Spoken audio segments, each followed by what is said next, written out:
Hello and welcome everyone. இன்னைக்கு நம்ம பார்க்க போகிறது கதவுகளின் உலகம் எபிசோட் 4. இதுக்கு முன்னாடி வந்த எபிசோட்லாம் பார்த்தா தான் இது உங்களுக்கு தெளிவாக புரியும். அதனால் ஃபஸ்ட்டு அதை போய் பார்த்துட்டு வந்துருங்க. போன எபிசோட கடைசி சீனில் நம்ம லிங்கு ஊர் மக்கள் அவங்க அம்மா அப்பா எல்லாருக்கிட்டையும் பேசி அந்த பேய் பொண்ணுக்கிட்ட மன்னிப்பு கேட்க வச்சதுனால அந்த பேய் பொண்ணு மறுபடியும் நார்மல் மனுஷியாக மாறிடுறா. அவங்க அம்மா அப்பாவை பார்த்து ரொம்ப சந்தோஷப்படுறா. அவங்க அம்மா அப்பாவும் ரொம்ப சந்தோஷப்படுறாங்க. ஊர் மக்களும் ரொம்ப ஹாப்பியாக வராங்க. அதனால அவங்க எல்லாருமே அந்த இடத்துல இருந்து அப்படியே மறைஞ்சு போகிறாங்க, காணாமல் போயிடுறாங்க. நம்ம பிளேயர்ஸை தவிர அந்த பேய் பொண்ணு அங்கேருந்து மறைஞ்சதுனால அவளை வச்சிருந்த சாவி அங்கே கீழே விழுந்துருது. அதை நம்ம ருயன் பிக்கப் பண்ணி மறுபடியும் லிங்கிட்ட கொடுத்து நீனே ஃபர்ஸ்ட் கதை ஓப்பன் பண்ணி உனக்கே அந்த க்ளூ கிடைக்கட்டும்னு சொல்கிறான். இதனால நம்ம லிங்கும் கதவை ஓப்பன் பண்ணி வெளியே போகிறான். அவனுக்கு அந்த க்ளூவும் கிடைக்குது. கதவை ஓப்பன் பண்ணவன் நேராக அவனோட அப்பார்ட்மெண்ட்டுக்கு வந்துடுறான். அங்கே வந்து மணியை பார்த்தா வெறும் 15 நிமிஷம் தான் இருக்குது. இவனுக்கு ஒன்றுமே புரியல. இவன் அந்த கேம்குள்ளே கிட்டத்தட்ட 4 நாள் இருந்தான். ஆனால் உண்மையான உலகத்தில் வெறும் 15 நிமிஷம் தான் இருக்குது. இந்த குழப்பத்தோட அவன் உட்காந்துருக்கும் போது அவனோட ரூம்மேட் வரான். ரூம்மேட்டு நம்ம லிங்கோட கழுத்தை குறுகுறுன்னு பார்த்துட்டு துணியை விளக்கி பார்க்குறான். டே மேலே கை வைக்காதன்னு லிங்கு பேசும்போது இல்லைடா அவன் கழுத்தில் ஏதோ அடிப்பட்டு செவந்து போயிருக்கு, உனக்கு என்னாச்சுன்னு சொல்லி கேட்கும்போது தான் நம்ம லிங்க் அப்படி யோசிச்சு பார்த்தா அந்த பேய் பொண்ணு இவன் கழுத்தில் முடியை போட்டு இருக்கிருப்பா. அதனால தான் அந்த காயம் ஏற்பட்டிருக்கு. அப்படின்னா கேம் உலகத்தில் எனக்கு அடிப்பட்டா உண்மையான உலகத்துலையும் இருக்குது அப்படின்னு சொல்லி கேட்கும்போது ரூம்மேட் அதை பார்த்துட்டு டே என்னடா கேம் உலகம் உண்மையான உலகம்னு ஏதோ உளறிட்டு இருக்க, பைத்தியம் ஆயிட்டே அப்படின்னு சொல்லி கேட்குறான். அதுக்கு நம்ம லிங்க் இல்லை நான் வர வழியில் கீழே விழுந்துட்டேன்னு போய் சொல்லி சமாளிக்க பார்க்குறான். ஆனால் ரூம்மேட் நம்ப மாட்டான். எனக்கு சின்ன வயசுலேயே காது குத்திட்டாங்க தம்பி, உன் கழுத்தில் எவனா கண்ணியை போட்டு எடுத்திருக்கான், என்ன ஆச்சுன்னு சொல்ல மாட்டேற, சரி விடு அப்படின்னு சொல்லும்போது நம்ம லிங்க் பாக்கெட்டுக்குள்ளே கையை விட்டு எடுத்தா அந்த நோட் இருக்குது. அதாவது போன கதவை திறக்கும் போது ஒரு நோட் கிடச்சிருக்கும். அந்த நோட்டு அதை பார்த்துட்டு இருக்கும்போதே ரூம்மேட் பிடுங்கி பார்க்குறான். அவனுக்கும் ஒன்றும் புரியல. அதனால ஏதோ குப்பை போடன்னு சொல்லி குப்பை தொட்டியில் போட்டுடுறான். இதே டைமில் நம்ம லிங்க் அவன் வளர்க்குற செல்ல பிராணி பூனையை கூப்பிட்டா இவங்களோட மனுஷனா கூட மதிக்காமல் போயிடுது. அதுக்கப்புறம் நம்ம லிங்க் ரூம்மேட் கிட்ட ஒழுங்காக அதை எடுத்து வந்துடு, இல்லைன்னா அடுத்து நீ குப்பை தொட்டிக்கு போயிடும்னு சொல்லி மிரட்ட நம்ம ரூம்மேட் அதை எடுத்து கையில் கொடுக்க லிங்க் அதை ஓப்பன் பண்ணி இப்போ தான் ஒழுங்காக பார்க்குறான். அதில் ஃபிளிச்சர்ஸ் பேட் அப்படின்னு எழுதியிருக்கு. அதுக்கு என்ன அர்த்தம்னு நம்ம லிங்குக்கு புரியல. அதுக்கப்புறம் நம்ம லிங்க் பாத்ரூம் போயிட்டு ஃப்ரெஷ்ஷாக போயிட்டு வரும்போது அங்கே ரூம்மேட்டு இவன் ஒரு கேம் சிடி வச்சிருப்பான்ல லிங்க், அதை எடுத்து வச்சுட்டு இந்த கேம் உனக்கு எப்படி கிடச்சிதுன்னு சொல்லி நம்ம ரூம்மேட்டும் லிங்கும் அவனோட லேப்டாப்பில் அந்த கேமை போட்டு விளையாடுறாங்க. நிறைய கதவுகள் வருது. அப்போ நம்ம ரூம்மேட் சொல்கிறான் டே இந்த கேம் ரொம்ப மோசமானதுன்னு சொல்கிறாங்க அப்படின்னு சொல்லிட்டு ஒரு டோரை ஓப்பன் பண்ணுறான். ஃபர்ஸ்ட் டோரு அதை ஓப்பன் பண்ணால் அந்த பனிப்படர்ந்த உலகம் தான் ஓப்பன் ஆகுது. ஆனால் ஓப்பன் ஆன கொஞ்சம் இடத்துல அப்படி கிராஷ் ஆகி அந்த டோரே கேம்ல இருந்து அப்படியே மறைஞ்சு போகுது. இவங்களுக்கு ஒன்றுமே புரியல. அப்போ நம்ம ரூம்மேட்டு இந்த கேம் உனக்கு எப்படி கிடச்சிது, ஏன்னா இந்த கேமை நம்ம நாட்டில் தடை பண்ணி வச்சிருக்காங்க, ரொம்ப ஆபத்தானதுன்னு சொல்லி, உனக்கு இது கிடைக்கிறதுக்கு வாய்ப்பே இல்லை, எவன்டா கொடுத்தான்னு சொல்லி கேட்கும்போது தான் இல்லை எனக்கு ஒருத்தர் கொடுத்தாரு, ஆனால் யாருன்னு சொன்னால் உனக்கு தெரியாதுன்னு சொல்லி நம்ம லிங்க் சமாளிக்கிறான். ஆனால் அந்த ரூம்மேட் சொல்கிறான் டே அது யாரோ எவனோ எனக்கு தெரில, ஆனால் அவன் கண்டிப்பாக நல்லவன் கிடையாது, ஏன்னா இந்த கேம் அவ்வளோ மோசமானது. இந்த கேம் விளாண்டவங்களாம் இதை க்ளூமி சண்டேங்கிற ஒரு பாட்டு கூட கம்பேர் பண்ணுறாங்க. என்னடா க்ளூமி சண்டேன்னு நம்ம லிங்க் கேட்கும்போது டே அது ஒரு ஃபேமஸான மரண பாட்டுடா, அந்த பாட்டை யாரெல்லாம் கேட்காங்களோ அவங்களாம் ஒன்று பைத்தியம் ஆயிடுவாங்க, இல்லைனா தற்கொலை பண்ணி செத்து போயிடுவாங்க அப்படின்னு சொல்லுவோம். டே அப்படின்னா அந்த கேமில் ஆடுறவங்களாம் செத்துருவாங்கன்னு சொல்கிறியான்னு லிங்க் ரூம்மேட் கிட்ட கேட்குறான். அதுக்கு நம்ம ரூம்மேட்டு அட ஆமாப்பா இந்த கேமை முதல்ல கதவுகளின் உலகம் சொல்லிட்டு இருந்தாங்க, ஆனால் இதை லாண்டு நிறைய பேர் பைத்தியமாகவும் சில பேர் சூசைடும் பண்ணதுக்கப்புறம் இப்போ இந்த கேமை மரணத்தின் உலகம்னு சொல்ல ஆரம்பிச்சிட்டாங்க. அதனால தான் நிறைய நாடுகளில் இந்த கேமை விளையாடுறதுக்கு தடை பண்ணி வச்சுருக்காங்க. ஆனால் இப்போ ரீசெண்டாக யாரோ ஒரு குரூப்போ இல்லை எவனோ ஒருத்தனும் இந்த கேமோட பல வெர்ஷன்ஸை டிஃப்ரெண்ட் வெர்ஷனை இன்டர்நெட்டில் அப்லோட் பண்ணுறான். அதனால தான் இந்த கேம் இப்போ மறுபடியும் பரவ ஆரம்பிச்சிருக்கு. ஆக்சுவலாக ஒரிஜினலாக இந்த கேமை உருவாக்குனது யாருன்னா ஒரு சைனீஸ்காரர் தான். அவர் தூரத்தில் இருக்கிற சொந்தங்கள் கூட பக்கத்தில் நேருக்கு நேர் நின்று பேசுகிற மாதிரி பேசணும் அப்படிங்கிறதுக்காக தான் இந்த கேமையும் உருவாக்குனாரு. ஆனால் இதை பணமாக்கணும்னு நினைக்கிற சில கம்பெனிகள் இந்த கேமில் தேவையில்லாத விஷயமான ரத்தம் இந்த மாதிரி கதை பேய் இந்த மாதிரிலாம் ஆட் பண்ணி அதை பணமாக்க ட்ரை பண்ணாங்க. அதனால தான் இந்த கேம் இப்போ ரொம்ப மோசமான ஒரு கேமாக மாறிட்டுருக்கு. அதுக்கு ஒரு அமெரிக்க கம்பெனி தான் காரணம் அப்படின்னு சொல்லி நம்ம ரூம்மேட் சொல்கிறான் லிங்கு கிட்ட. அதுக்கு லிங்க் ரூம்மேட்டை பார்த்துடே நீ பக்கத்து வீட்டில் என்ன நடக்குன்னு கூட தெரியறதுக்கு ஆசைப்பட மாட்டேன், ஆனால் இந்த கேமை பற்றி இவ்வளோ டீட்டெயில்ஸ் தெரிஞ்சு வச்சுருக்க, போய் சொல்லாமல் சொல்லி இந்த கேமை நீ சைனீஸ் வெர்ஷனில் ரெடி பண்ண பார்க்குற அப்படி தானே சொல்லி கேட்கும்போது அட பாப்பா நானா பண்ணுறது, என் பாஸ் இருக்கான்ல அவன் தான் இந்த கேமை சைனீஸ் வெர்ஷன் பண்ணணும்னு சொல்லி கேட்டான், எனக்கு வேறு வழி இல்லை, நான் வேலை பார்க்கணுமா இல்லையா, அதனால தான் இவ்வளோ தகவலை சேர்த்து வச்சேன். சரி அதை விடு, இந்த கேமில் உண்மையிலே செத்து போயிருங்களா என்ன, எனக்கும் அதில் நம்பிக்கை இல்லை, சரி என்னோட கேர்ள் ஃப்ரெண்ட் எனக்காக வெயிட் பண்ணிட்டு இருக்கா, இன்றைக்கி நைட்டு நான் அவள் வீட்டிலே தூங்கிடும்னு சொல்லிட்டு ரூம்மேட் அங்கேருந்து கிளம்பிடுறான். நம்ம லிங்கும் படுத்துறான். திடீர்னு நைட்டு முழிச்சு பார்த்தா அவன் முன்னாடி யாரோ உட்காந்துருக்காங்க. யாருன்னு பார்த்து பயந்தா நம்ம ருயினு. அவன் இப்படி இங்கே வந்தான்னு தெரில. அவனோட உண்மையான பேரையும் சொல்கிறான். ஆனால் நம்ம இவனை ருயின்னே கூப்பிடுவோம், ஏன்னா நமக்கு பழகி போச்சு. இதுக்கு மேலே உண்மையான பேரெலாம் என்னால் மனப்பாடம் பண்ண முடியாது.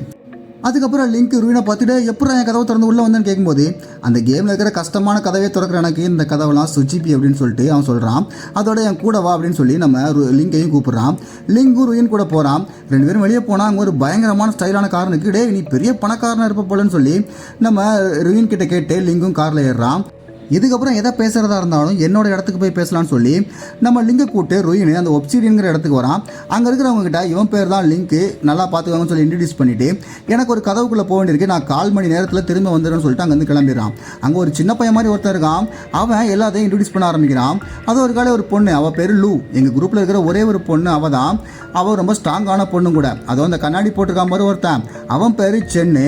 இதோ உட்காந்துருக்கானே அரமண்டையன், இவன் பேர் மேன் அப்படின்னு சொல்லி எல்லாரும் இன்ட்ரடியூஸ் பண்ணுறான் அந்த குட்டி பையன்.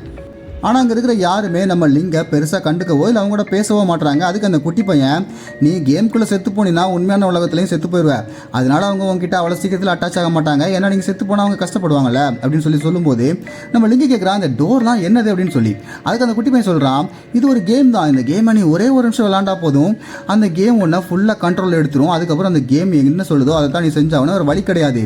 இந்த கேமை விட்டு வெளியே வர்றதுக்கு ஒரே வழி, மொத்தமாக 12 கதவு இருக்குது, அந்த 12ஐயும் தாண்டணும்னு சொல்லும்போது லிங்கு கேட்குறான், அப்படின்னா அந்த கேமும் அந்த க்ளூமி சண்டைங்கிற பாட்டு மாதிரி தானே சொல்லும்போது, பரவாயில்லையாப்பா புத்திசாலி தான், ருயினும் இதே மாதிரி தான் சொல்லுவான், ஆனால் எனக்கு க்ளூமி சண்டைன்னு என்னன்னு கூட தெரியாது, ஆனால் உனக்கு அந்த கதவு திறக்கும்போது ஒரு நோட்டு கிடச்சிருக்கும்ல, அது இருக்குதா அப்படின்னு சொல்லி கேட்கும்போது நம்ம லிங்கும் அந்த நோட்டை எடுத்து காமிக்கிறான். அதில் ஃப்ளிச்சர்ஸ் பேடுன்னு எழுதியிருக்கு. அந்த வார்த்தையை கேட்ட உடனே அங்கே இருக்கிற எல்லாருமே பயங்கரமாக ஷாக் ஆகுறாங்க. அதுக்கு லிங்க்கு, எதுக்கு இவ்வளோ ஷாக் ஆகிறீங்க, இது வெறும் கட்டுக்கதை தான், ஃப்ளிச்சர்ஸ் பேடுங்கிறது ஒரு கட்டுக்கதைன்னு சொல்கிறான், ஆனால் யாரும் கேட்க மாட்டாங்க. சரி என்னதான் பிரச்சனைன்னு சொல்லி கேட்டால் அந்த சின்ன பையன் சொல்கிறான், ருயினே வந்து உன்ட்ட சொல்லுவான், அவன் தான் இந்த கதவை திறக்கிறதெல்லாம் பெரிய கில்லாடி, ஏன்னா அவன் தான் நம்ம பாஸ்ன்னு சொல்லவும் நம்ம லிங்கு சொல்கிறான், அவன் உனக்கு தான் பாஸ், எனக்கெல்லாம் அவன் ஒன்றும் பாஸ் கிடையாதுன்னு சொல்லிடுறான். அதுக்கப்புறம் லிங்க்கு போர் அடிக்க சரி இந்த பில்டிங்கை சுற்றி பார்க்கலான்னு மாடிக்கு போனால் அங்கே இந்த சின்ன பையன் மாதிரி இன்னொருத்தன் இருக்கிறான். அவன் ஹேர் ஸ்டைலாம் மாறி இருக்கு. என்னடா ஹேர் ஸ்டைலை மாற்றினு கேட்டால் அது ஒன்று நான் கிடையாது, என் பேர் இக்ஸின்னு சொல்கிறான். என்னது இக்ஸி? அப்போ அவன் பேர் குவென்லி. இக்ஸி அண்ட் குவென்லின்னு இவன் சொல்லும்போதே அவன் கோவத்தில் போயிடான். அந்த பையன் பின்னாடியே அவன் ஓடி வரான். நான் சொல்ல மறந்துட்டேன், எனக்கு ஒரு ட்வின் பிரதர் இருக்கான், அவன் பேர் இக்ஸி, அவன்கிட்ட இக்ஸி அண்ட் குவென்லி அப்படின்னு மட்டும் சொல்லிடாத, அவனுக்கு கோவம் வரும், பழிவங்கலாம் ட்ரை பண்ணுவான்னு சொல்லும்போது நல்லா சீக்கிரமாக சொன்னேன் போடாங்கிட்ட அப்படின்னு சொல்லி அவனை விரட்டி விட்டுட்டு பார்த்தா நம்ம ருயினும் கதவை திறந்து 1/4 நேரம் கழிச்சு வந்துடுறான். அவனுக்கு கையில் ஏதோ அடிபட்டுருக்கு, அதுக்கு மருந்து போட ட்ரை பண்ணிட்டு இருக்கான். அதை பார்த்த லிங்கு அவனே ருயின் கிட்ட வந்து மருந்தை வாங்கி அவனே மருந்து போட்டு கட்டும் போட்டு விடுறான். அதை பார்க்குற ருயினே, நீ ஒருத்த மட்டும்தான் கதவுக்கு உள்ளேயும் வெளியேயும் ஒரே மாதிரி இருக்குன்னு சொல்கிறான். அதுக்கப்புறம் நம்ம ருயினுக்கு பசிக்குதுன்னு தெரிஞ்ச லிங்கு அவனுக்காக ஒரு நூடுல்ஸையும் பண்ணி கொடுக்குறான். அதுக்கப்புறம் ருயின் கிட்ட, இந்த வீடை பார்த்தா பெரிய வீடாக இருக்குது, நீனும் பணக்கார மாதிரி இருக்க, உன்னோட மெம்பர் கிட்டலாம் நிறைய ஃபீஸ் வாங்கன்னு கேட்கும்போது, நாங்கள் காசு பணம் எதுவும் வாங்க மாட்டோம், ஒன்லி தகவல் மட்டும் தான் ஷேர் பண்ணுவோம், காசு யார்ட்டையும் சில பேர்கிட்ட வாங்குவோம், ஆனால் அதையும் கதவை கடக்க முடியாமல் இருக்கிறவங்க கிட்ட ஹெல்ப் பண்ணுறதுக்காக யூஸ் பண்ணிடுவோன்னு சொல்கிறான். அப்போ நம்ம லிங்கு ருயினை பார்த்து, இங்கே நிறைய கதவு இருக்குன்னு சொல்கிறீங்க, அந்த கதவுக்குலாம் எதுவும் வித்தியாசம் இருக்கான்னு கேட்கும்போது கண்டிப்பாக இருக்குது, ஒவ்வொரு கதவுக்கும் ஏகப்பட்ட வித்தியாசம் இருக்குது. நிறைய பிளேயர்ஸ் ஒரே டைமில் ஒரே கதவை திறந்து உள்ளே வருவாங்க. ஆனால் யார் ஃபஸ்ட்டு வெளியே போகிற கதவையும் சாவியும் கண்டுபிடிச்சி வெளியே போகிறாங்களோ அவங்களுக்கு அடுத்த டோருக்கான ஒரு க்ளூ கிடைக்கும். அதோட ஒவ்வொரு டோர்லையும் வித்தியாசமான சீனும் வித்தியாசமான லெவலும் இருக்கும். இதை 4 வகையாக பிரிக்கலாம், 4 இமேஜை வச்சு. ஒன்று ப்ளூ டிராகன், இன்னொன்று ஒயிட் டைகர், அதுக்கப்புறம் வெர்மிலியன் பேட், அதுக்கப்புறம் பிளாக் டார்டாய்ஸ். ப்ளூ டிராகன் தான் இருக்கிறதுலே லோவஸ்ட் லெவலு, அதுக்கு மேலே ஒயிட் டைகர், அதுக்கு மேலே வெர்மிலியன் பேட், கடைசியாக தான் பிளாக் டார்டாய்ஸ்னு சொல்லும்போது நம்ம ருயின் அவனோட தான் பார்க்குறான், அதில் ப்ளூ டிராகன் தான் இருக்குது. அப்படின்னா இது ஒரு லோ லெவல் தானே, ஈஸியாக தானே இருக்கும். இதை பார்த்த உடனே எதுக்கு எல்லாரும் இவ்வளோ ஷாக் ஆகிறாங்கன்னு சொல்லி நம்ம ருயின் கிட்ட கேட்கும்போது, ஏன்னா இது வரைக்கும் அந்த கதவை திறந்து யாருமே வெளியே வந்தது கிடையாது, அதுக்குள்ளே போன எல்லாருமே செத்துருக்காங்க. அந்த ஃப்ளிச்சர்ஸ் பேடுங்கிற கதவுக்குள்ளே போன எல்லாருமே செத்துருக்காங்க. நாங்கள் எங்களுக்குன்னு ஒரு வெப்சைட் வச்சுருக்கோம், அதில் இந்த கதவுக்குள்ளே யாரெல்லாம் போயிட்டு வந்தாங்களோ கிடைக்கிற தகவலை ஷேர் பண்ணிக்கிடுவோம். ஆனால் இது வரைக்கும் இந்த ஃப்ளிச்சர்ஸ் பேட் கதவோட எந்த க்ளூவுமே எங்களுக்கு கிடைக்கல. க்ளூ இருக்கிறவங்க காணாமல் போயிட்டதா எங்களுக்கு நிறைய கமெண்ட் வந்திருக்கு. அவங்க எங்களோட வெப்சைட்டில் லாகின் பண்ணதுக்கான அடையாளம் கூட இல்லாமல் போயிருக்கு. ஆனால் நீ கவலைப்படாத, நம்ம 2 பேர் சேர்ந்து தான் இந்த கதவை கடக்க போகிறோம், நானும் வரேன்னு சொல்லும்போது நம்ம 2 பேராலையும் ஒரே நேரத்தில் எப்படி உள்ளே போக முடியும்னு நம்ம லிங்கு கேட்குறான். அதுக்கு ருயினே, அந்த கேப் பொண்ணும் அந்த முரட்டாலும் எப்படி மொத்தமாக உள்ளே வந்தாங்கன்னு நினைக்கிறேன்னு சொல்லும்போது இங்கே இவங்க 2 பேரையும் காமிக்கிறாங்க.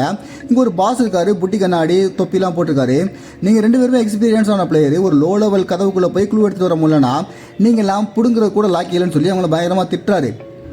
அப்போ அங்கே இன்னொரு பொண்ணு இருக்கா கர்னிங்கரோட, அவள் டேங்குக்கு அடுத்த கதை ஓப்பன் ஆக போது, கண்டிப்பாக அவள் போய் க்ளூ எடுத்துகிட்டு வந்துடுவான்னு சொல்லும்போதே இந்த டேங்குங்கிற பொண்ணை காமிக்கிறாங்க. அந்த பொண்ணு பாஸுக்கிட்ட, பாஸ் நம்ம மட்டும் உள்ள ஆயுதங்கள் எடுத்துகிட்டு போகிற மாதிரி இருந்துச்சுன்னா அங்கே இருக்கிற எல்லாரையும் கொண்டுட்டு க்ளூ எடுத்து வந்துடுவான்னு சொல்லும்போது பாஸ் கடுப்பாயிராரு. ஏமா ஆயுதத்தை கொண்டு போகலான்னு இருந்தால் நான் எப்போவும் என்னோட AK-47 உள்ளே கொண்டு போய் அவ்வளோத்தையும் அடித்து தும்சம் பண்ணியிருப்பேன் அப்படின்னு சொல்லி அந்த டேங்குங்கிற பொண்ணை திட்டுறாரு. இந்த பக்கம் லிங்க்கு, நானே ஒரு புது ஆள், இப்போ தான் ஒரே ஒரு டோருக்குள்ளே போயிட்டு வந்திருக்கேன், என்ன எதுக்கு உன்னோட குரூப்பில் எடுக்கிறதுக்கு இவ்வளோ ஆசைப்படுறேன்னு சொல்லி கேட்டால் அதுக்கு ருயின் சொல்கிறான், ஏன்னா எனக்கு மட்டும்தான் உன்னோட வேல்யூ தெரியும், நீ ஒரே ஒரு டோருக்குள்ளே தான் போயிருக்க, ஆனால் அந்த டோர் இப்போ காணாமல் போயிடுச்சு.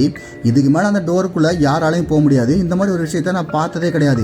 உனக்கு இன்றைக்கி நைட்டு ஃபுல்லாக நான் டைம் கொடுக்குறேன், நல்லா யோசிச்சு காலையில் எனக்கு ஒரு முடிவு சொல்லி என்னோட குரூப்பில் சேர்றியா இல்லையான்னு சொல்லி கேட்கும்போது, நான் இப்போவே சொல்கிறேன் எதுக்கு காலையில் வரையும் காத்திருக்கணும், நான் உன்னோட குரூப்புக்கு வரலன்னு சொல்லிடுறான்.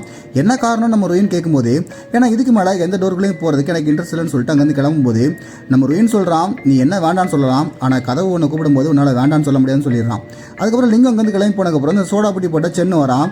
நீங்கள் இவனே சூஸ் பண்ண போகிறீங்க, இதை விட நீங்கள் அந்த மேனை சூஸ் பண்ணலாம், அவன் ரொம்ப நம்பிக்கையான ஆள், நிறைய டோருக்குள்ளே போயிட்டு வந்திருக்கான், கொஞ்சம் அனுபவமும் இருக்குது அப்படின்னு சொல்லும்போது, அவசரப்பட்டு எந்த முடிவுக்கும் வராத சென்னு, ஏன்னா இந்த கதவுகளோட உலகத்தை அழிக்கிறது பெரிய ப்ராசஸ், அதை கொஞ்சம் பொறுமையாக தான் பண்ணணும்னு சொல்லும்போது சென் சொல்கிறான், இல்லை மேன் ஆல்ரெடி நம்ம கூட சேர்ந்து நிறைய கதவை திறந்துருக்கான், அவனை நம்பி நம்ம எதனாலும் பண்ணலாம், ஆனால் புது ஆள் இவனை நம்பி உங்களால் என்ன பண்ண முடியும், அதோட 12வது கதவை இது வரைக்கும் யாருமே திறந்தது கிடையாது, நீங்கள் ஒரு புது ஆளை நம்பி இப்படிலாம் பண்ணுறது எனக்கு எதுவும் சரியாக பண்ணலான்னு சொல்லி நம்ம சென் சொல்லும்போது, அதுக்கு ருயின் சொல்கிறான், என்னோட உள்ளுணர்வு அடிக்கடி ஒரு விஷயத்த சொல்லுது, அது என்னென்னா இந்த கதவுகளோட உலகத்தை அழிக்கிறதுக்கு அந்த லிங்கால் மட்டும்தான் முடியும் அப்படின்னு சொல்லிட்டு இருக்கான்.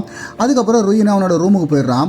அங்கே போயிட்டு அங்கே ஏதோ ஒரு கண்ணாடி குடுவை மாதிரி தங்கத்தில் செஞ்ச மாதிரி ஏதோ ஒரு பொம்மை மாதிரி இருக்குது, அதை எடுத்து அவன் கையில் வச்சு பார்த்துட்டு திருப்பியும் அதை டேபிள்லேயே வச்சுட்டு அவன் தூங்க போயிடறான். இந்த பக்கம் விடிஞ்சிருது.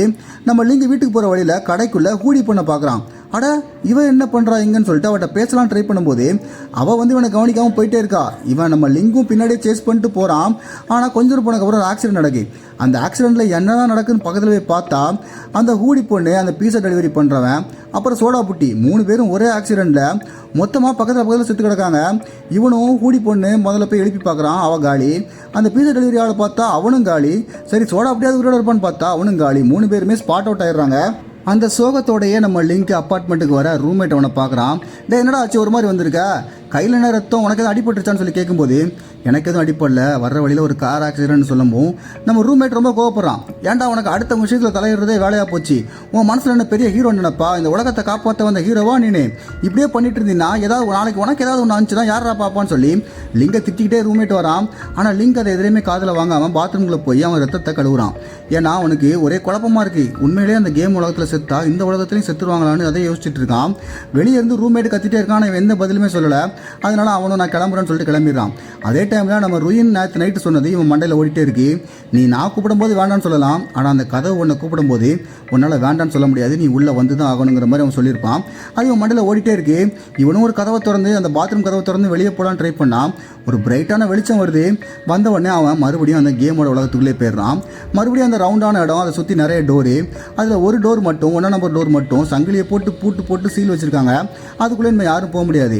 அதே டைமில் இவன் 2வது டோர் இருக்கான், அதை திறந்து பார்த்தா திறக்குது. அதுக்குள்ளே போனால் அப்படியே வேற ஒரு உலகம், டோட்டலாக வேறு மாதிரி இருக்குது. சுற்றி ஒரே மூடு பனியாக இருக்குது. ஆல்ரெடி இங்கே ருயின் இவனுக்காக வெயிட் பண்ணிட்டு இருக்கான். ஹாய் போடுறான். 2 பேரும் வராங்க. அப்போ லிங்க் ருயின் கிட்ட, நீ கேள்விப்பட்டியா அந்த 3 பேர் செத்து போயிட்டாங்க அப்படின்னு சொல்லும்போது, நான் சொல்லும்போது நீ நம்பலையா என்ன, அப்படின்னா என்னோட வார்த்தை மேலே உனக்கு நம்பிக்கை இல்லை, இதுதான் நான் முதல்ல சொன்னேன் அப்படின்னு சொல்லி நம்ம ருயின் சொல்கிறான். அப்போ லிங்க் ருயினை பார்த்து, இங்கே என்ன நடக்குதுன்னு எனக்கு புரியல, நீ என்கிட்ட எதையாவது சொல்லாமல் மறைக்கிறியா, இதுக்கு பின்னாடி எதுவும் பெரிய ஆட்கள் இருக்காங்களா, எதுவும் பவர்ஃபுல் ஃபோர்ஸ் எதுவும் இருக்கா என்ன, எதுவும் மேஜிக்கா, இது எப்படி நடக்குது, நம்ம பிளேயர்ஸை யார் இப்படி காயப்படுத்துறதுன்னு சொல்லி கேட்கும்போது ருயின் சொல்கிறான், நீ ஓவராக யோசிக்காத, இந்த கேமோட விதியே இதுதான், இதுக்குள்ளே நீ ஃபஸ்ட்டு வந்துட்டீங்கன்னா அந்த 12 டோரை கடக்கணும், இல்லைனா இங்கேயே சாவணும், இது ஒன்று தான் வழி, அதை நீ ஒத்துக்கிட்டு தான் ஆகணும்னு சொல்கிறான். அதுக்கப்புறமா 2 பேரும் உள்ளே போகலான்னு அப்படி போகிறாங்க. பின்னாடி இன்னொரு ஆள் வராரு. அவர் பார்க்குறதுக்கு கொஞ்சம் ரகடாக இருக்கார். அவரும் இங்கே நான் எப்படி வந்தேன், யார் என்ன இங்கே தூக்கிட்டு வந்தா அப்படின்னு சொல்லி புலம்பிக்கிட்டே உள்ள வராரு. உள்ளே போக கதவை திறந்தா ஒரு தடியன் கதவை உடச்சிட்டு வெளியே ஓடி வரான். போலீஸை கூப்பிடுங்கன்னு கத்துறான். என்னால் இதுக்கு மேலே இங்கே இருக்க முடியாதுன்னு சொல்லும்போது நம்ம ருயின் அவன்கிட்ட, நீங்கள் இப்போ தான் ஃபஸ்ட்டு கதவுக்குள்ளே வரீங்களான்னு கேட்குறான். கதவா, நான் கக்கூஸ்குள்ளே இருந்தேன், கண்ணை மூடி முழிச்சு பார்த்தா இங்கே வந்துட்டேன், எவன் என்னை தூக்கிட்டு வந்தானே தெரில அப்படின்னு சொல்லி இந்த குண்டர் சொல்கிறாரு. அதே டைமில் இந்த ரகட் பாய் இருப்பார்ல, அவர் ஆளை காணும். ஆனால் கொஞ்ச நேரம் கழிச்சு குடுக்குடுன்னு வேகமாக ஓடி வராரு. ஓடி வந்தவரை பார்த்து எல்லாம் கொஞ்சம் ஷாக் ஆகும்போது வேகமாக கதவை பூட்டுறாரு, எல்லாத்தையும் மூடுறாரு. அதுக்கப்புறம் என்னாச்சுன்னு கேட்டால், இல்லை அந்த வெளியே பனி இருக்குல்ல, அந்த பனியில் ஏதோ இருக்குப்பா அப்படின்னு சொல்கிறாரு. அவரோட காது வாயிலாம் ரத்தம் வந்திருக்கு. அதே டைமில் அந்த பாஸ் கிட்ட டேங்குன்னு ஒரு பொண்ணு இருப்பாள், அவளும் உள்ளே வந்திருக்கா. அவள் எல்லாரும் சொல்கிற மாதிரி இந்த கதவு ரொம்ப பயங்கரமாக தான் இருக்குது, இதுதான் 2வது டோரு, ஆனால் எனக்கு தெரிஞ்ச வரைக்கும் இந்த டோருக்குள்ளே வந்த யாருமே வெளியே போனது கிடையாதுங்கிற மாதிரி சொல்லிட்டு இருக்கா. அதை அந்த ரகட் பாயும் கேட்குறாரு. அவர் கொஞ்சம் குழம்புறாரு. அதே டைமில் நம்ம ருயின் எல்லாத்தையும் ரொம்ப காமாக, கதவுகளோட உலகத்துக்கு உங்களை வர வைக்கிறேன், என் பேர் ஜூனு, அவன் வேறு ஏதோ ஒரு பேரை சொல்கிறான். இந்த டேங்குங்கிற பொண்ணும் தன்னோட பேரை மாற்றி தான் சொல்கிறா, டூப்ளிகேட் பேர். அதோட நான் 2வது நேரம் இந்த கதவுக்குள்ளே வரேன்னு சொல்கிறான். அப்புறம் நம்ம குண்டா இருக்கார்ல, இவனை நம்ம குண்டன்னு சொல்லுவோம், இந்த ஆளை நம்ம ரகட் பாயின்னு சொல்லுவோம். அதுக்கப்புறம் நம்ம லிங்க் அவனோட ஒரிஜினல் பேரை சொல்ல வரும்போது ருயின் முறைக்கிறான். அதனால அவனும் டூப்ளிகேட் பேரை சொல்கிறான். ஒரு ரெட்டை சட்டை போட்ட பொண்ணு இருக்கா, அவள் இந்த இடம் ரொம்ப பயமாக இருக்குன்றான். அதுக்கப்புறம் நம்ம ருயின் அங்கே இருக்கிறவங்ககிட்ட இதுக்கு மேலே நம்ம இங்கேருந்து வெளியே போகணுன்னா நம்ம ஒரு சாவியையும் ஒரு கதவையும் கண்டுபிடிக்கணும், அது மட்டும்தான் ஒரே வழி. அதோட இந்த வெளியே மூடு பண்ணி மாதிரி இருக்குல்ல, அதுக்குள்ளே போனாலும் நீங்கள் செத்து போயிருவீங்க. இந்த டோருக்குள்ளே வந்ததுக்கப்புறம் இது வரைக்கும் யாருமே உயிரோட போனதில்லை, எல்லாருமே செத்து தான் போயிருக்காங்க அப்படின்னு சொல்லி எல்லாத்துட்டையும் சொல்கிறான். அப்போ அந்த ரெட்டை சட்டை போட்ட பொண்ணு எல்லாத்தையும் இப்படி உண்மையை சொன்னால் பயந்துட போகிறாங்க அப்படின்னு சொல்கிறா. அப்போ நம்ம ருயின் ஆக்சுவலாக சாவறதை விட பயப்படுறது எவ்வளோ மேல் அப்படிங்கிற மாதிரி சொல்லிடுறான். அதுக்கப்புறம் நம்ம லிங்கும் ருயினும் அங்கே இருக்கிறவங்க யாருக்குமே தெரியாத மாதிரி இப்போ தான் புதுசாக வந்த மாதிரி கை கொடுத்துக்கிறாங்க. அப்போ அந்த ரெட்டை சட்டை போட்ட பொண்ணு ருயின் கிட்ட வந்து என்னோட ஆக்டிங் எப்படி இருந்துச்சுன்னு சொல்லி கேட்குறா. ஆக்சுவலாக இவன் ருயினோட ஆள் தான். உன்னோட படம் மாதிரியே இதுவும் ரொம்ப கேவலமாக இருந்துச்சு அப்படின்னு சொல்லிடுறான். ஏன்னா இவன் ஒரு நடிகை. அதுக்கப்புறம் எல்லாருமே லிஃப்ட்டுக்குள்ளே வேகமாக போகிறாங்க. ரொம்ப அவசரப்படாதீங்க, கீழே இருக்கிறத விட நீங்கள் மேலே போய் சேர்ற இடம் ரொம்ப ஆபத்தாக இருந்துச்சுன்னா நீங்கள் சீக்கிரமாக செத்து போயிடுவீங்க அப்படிங்கிற மாதிரி ருயின் சொல்லவும் மறுபடியும் எல்லாம் பயந்துக்கிட்டே ஓடி குடுக்குடுன்னு வெளியே வந்துடுது. அதுக்கப்புறம் ருயின் ரேண்டமாக செலக்ட் பண்ணுற மாதிரி நம்ம லிங்கை செலக்ட் பண்ணி நாங்கள் 2 பேர் மட்டும் ஃபஸ்ட்டு மேலே போயிட்டு அந்த இடம் சேஃபாக இருக்கான்னு பார்த்துட்டு திருப்பி வந்து உங்களை கூப்பிட்டு போகிறோம் அப்படின்னு சொல்லிட்டு 2 பேரும் லிஃப்ட்டுக்குள்ளே ஏறுறாங்க. உள்ளே போனதுக்கப்புறம் ருயின் ஒவ்வொரு ஃப்ளோரோட பட்டனும் அமுக்குறான். ஆனால் எந்த பட்டனுமே வேலை செய்யலை, 14வது ஃப்ளோரை தவிர. அதனால லிஃப்ட்டும் 14வது ஃப்ளோரை நோக்கி போயிட்டுருக்கு. அப்படி போகிற வழியில் அந்த ரெட்டை சட்டை போட்டு ஒரு பொண்ணு இருந்தால, அவள் பேர் ஜூ. அவள் என்னோட கிளைண்ட் தான், அவள் ஒரு சினிமா நடிகையும் கூடன்னு சொல்லும்போது லிங்கு சொல்கிறான், அப்படின்னா நீங்கள் சரியான ஜோடி தான், நீனும் நல்லா நடிக்கிற அவளும் நல்லா நடிக்கிற, நீங்கள் பெர்ஃபெக்ட் மேட்ச் அப்படின்னு சொல்லும்போது அவள் ஒன்றும் அவ்வளோ பெரிய நடிகைலாம் கிடையாது, நீ தான் அவளை விட பெரிய நடிகன் அப்படின்னு நம்ம ருயின் வந்து லிங்கை பார்த்து சொல்கிறான். அதே டைமில் போகிற வழியில் திடீர்னு கரண்ட் கட் ஆகுது 7வது ஃப்ளோரில் வச்சு. அது என்னன்னு உங்களுக்கு புரியல. அப்போ நம்ம ருயின் சொல்கிறான், இங்கே ஏதோ மேக்னெட்டிக் ஃபீல்டு ஒன்று இருக்குது, அதனால தான் அப்படி கரண்ட் போயிட்டு வருது அப்படிங்கிற மாதிரி சொல்லிட்டு இவங்க 14வது மாடிக்கு வராங்க. அங்கேருந்து கீழே பார்த்தா அந்த 7வது மாடியில் ஏதோ எலக்ட்ரிக் கரண்ட் பாஸ் ஆகிற மாதிரி ஏதோ தெரியுது, அதான் அந்த மேக்னெட்டிக் ஃபீல்டு போல். அப்புறம் இந்த 14வது ஃப்ளோரில் ஒரே ஒரு கதவை மட்டும் லேசாக திறந்த மாதிரி இருக்குது. அவங்களும் அந்த கதவை போய் தட்டுறாங்க. இந்த இடத்துல இந்த எபிசோடு முடியுது. இதுக்கப்புறம் என்ன நடக்குங்கிறத நம்ம வர எபிசோடில் பார்க்கலாம். Until then bye bye.